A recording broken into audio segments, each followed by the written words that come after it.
Hello class, good evening. आज हम बात करेंगे करंट अफेयर्स के बारे में। और करंट अफेयर्स में हम पढ़ेंगे कि उत्तराखंड राज्य ने ग्रीन टैक्स या ग्रीन सेस नाम से एक टैक्स शुरू किया है। कौन सा? Green tax. तो यह हिमाचल में लगाया जाता था। आप लोग कभी हिमाचल के रास्ते चंडीगढ़ गए होंगे या हरियाणा गए होंगे या फिर लुधियाना, पंजाब, जहाँ भी गए होंगे। तो वहाँ पे जब हम एंट्री करते हैं, चाहे उधर से करें चाहे इधर से करें, उत्तराखंड की तरफ से चाहे या फिर अन्य राज्यों की तरफ से, तो वहाँ पे 2023 में गई थी मैं, तो नहीं 24 में, तो वहाँ पे 50 रुपए लिया जाता है ये टैक्स करके। और उन्होंने बोला कि ये उत्तराखंड, सॉरी, ये हिमाचल में एंट्री करने पे ये टैक्स लगता है। उस टाइम पे मुझे पता नहीं था, लेकिन अब मुझे पता चला कि वो ये टैक्स था और ये ऑफलाइन होता था जमा। तो उन्होंने ऑफलाइन किया, वैसे मुझे नहीं पता होता कैसा था, पर हम लोगों ने ऑफलाइन दिया था।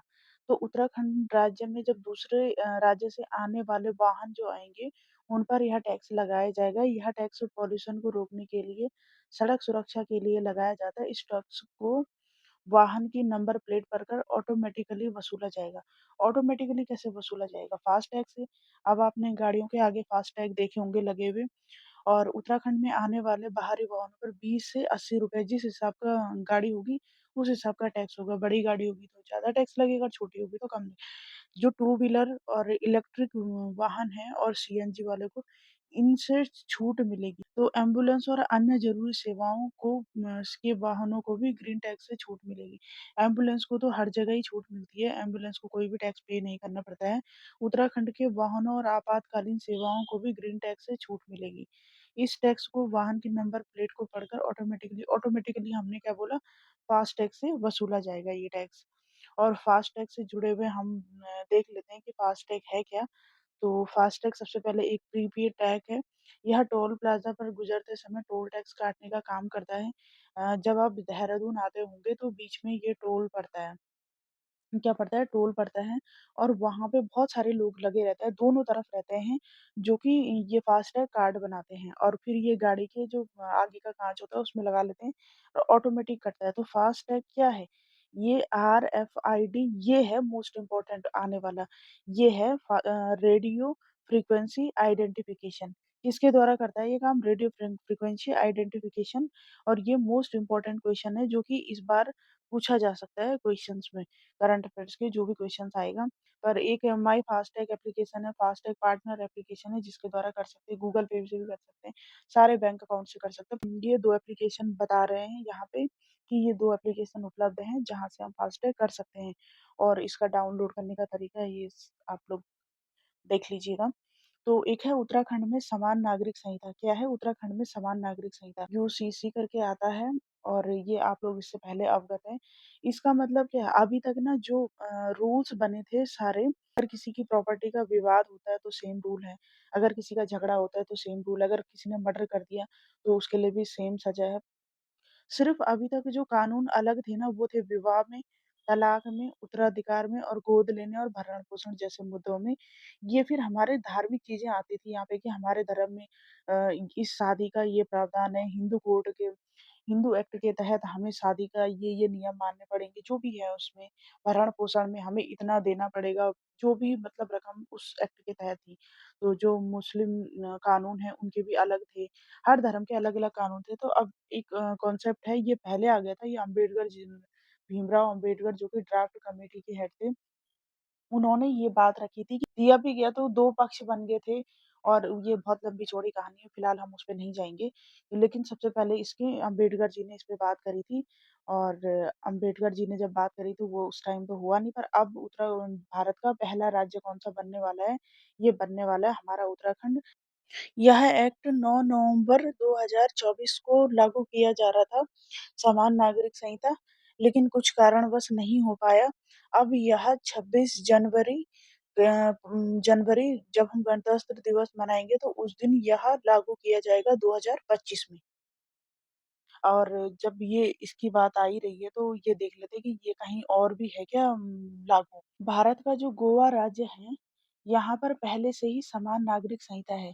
यहाँ पे 1962 में जो गोवा था वो भारत में जब विलय हुआ, तो यहाँ पे कौन रहते थे पहले? यहाँ पे पुर्तगाली रहते थे।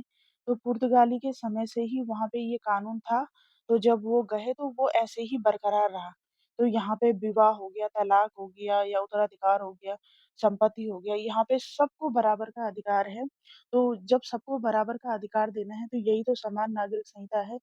नेक्स्ट है हमारे पास ट्रांसजेंडर व्यक्ति अधिनियम 2019 और नियम 2020 के तहत 17 राज्यों और केंद्र शासित प्रदेशों में ट्रांसजेंडर कल्याण या न्याय विकास बोर्ड है। उत्तराखंड इस समुदाय के लिए कल्याण बोर्ड बनाने वाला 18वां राज्य होगा। हमें ये सब नहीं पढ़ना, लेकिन जो ट्रांसजेंडर व्यक्ति अधिनियम है वो कब आया था? ये 2019 में आया था और अभी तक कहाँ-कहाँ ये बन चुका है बोर्ड, तो 17 राज्यों में ये बन चुका है, राज्य और केंद्र शासित प्रदेश में। 18वां राज्य कौन-सा होगा? वो होगा हमारा उत्तराखंड। तो उत्तराखंड कौन-सा राज्य बनेगा? 18 राज्य बनेगा और जो ये बोर्ड बनेगा, इसकी अध्यक्षता कौन करेगा? तो इसकी अध्यक्षता करेगा सीएम और अभी हमारा सीएम आप लोगों को पता है धामी जी हैं। नेक्स्ट करंट अफेयर्स हमारे पास कि हाल ही में उत्तराखंड सरकार ने वाइन टूरिज्म, वाइन पर्यटन को बढ़ावा देने के लिए अपनी नई आबकारी नीति के तहत कोटद्वार में पहली वाइन उत्पादक इकाई का उद्घाटन किया है, पहली वाइन इकाई का उद्घाटन किया है।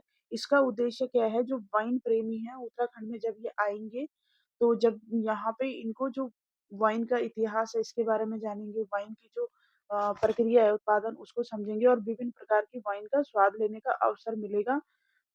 जब ये लोग ये वाइन इकाई का दौरा करने जाएँगे, जब यहाँ पे ये घूमने जाएँगे, तो इसके लिए इन्होंने बोला है कि जहाँ पे ये वाइन यूनिट है ना, तो इसके आस-पास क्या बनाए जाएँगे, गेस्ट हाउस बनाए जाएँगे, जिससे कि क्या होगा पर्यटक अनुभव को बढ़ाने के लिए वाइन इकाइयों के आस-पास गेस्ट हाउस विकसित किए जा रहे हैं, जिससे जो गेस्ट है वो आराम करने और क्षेत्र की प्राकृतिक सुंदरता का आनंद लेने का अवसर मिलेगा। और वो प्राकृतिक सुंदरता किस प्रकार की है, वो अब दिख ही रही है और आगे भी देखी जाएगी। उत्तराखंड के कृषि संसाधन कौन से हैं जिससे कि ये वाइन प्रोडक्शन किया जाएगा वो है माल्टा यहाँ पे बहुत ज़्यादा होता है, सेब यहाँ पे बहुत ज़्यादा होता है, बुरांस यहाँ पे बहुत ज़्यादा होता है, नाशपाती होती है, गलगल होती है, गलगल होता है। गलगल एक बड़ा नींबू जैसा खट्टा-सा होता है, उसको गलगल बोलते हैं या फिर लोकल में इसे चकोतरा भी बोला जाता है। तो जिसका उपयोग शराब बनाने के लिए किया जा सकता है। तो कोटद्वार में तो 2 महीने पहले एक यूनिट लग गई है, प्राइवेट वाइन यूनिट स्थापित की गई है, जो आबकारी विभाग की अनुमति से लगातार शराब का उत्पादन कर रही है। आने वालों की देर है, शराब का प्रोडक्शन स्टार्ट हो चुका है। बागेश्वर और चंपावत में नए वाइन उत्पाद संयंत्रों की योजना बनाई जा रही है। यहाँ पे जो वाइन यूनिट है इसकी अभी प्लानिंग बनी गई है, लेकिन पहली यूनिट कौन-सी है? तो ये कोटद्वार में है। इससे गवर्नमेंट ने बोला है कि यहाँ पे रोजगार के अवसर बढ़ेंगे और लघु एवं मध्यम वाइन उत्पादन इकाइयों को प्रोत्साहित किया जाएगा, जो भी लोग ये वाइन प्रोडक्शन करेंगे, जिससे स्थानीय फलों का उपयोग करके स्थानीय लोगों के लिए रोजगार और व्यावसायिक अवसर उत्पन्न होंगे।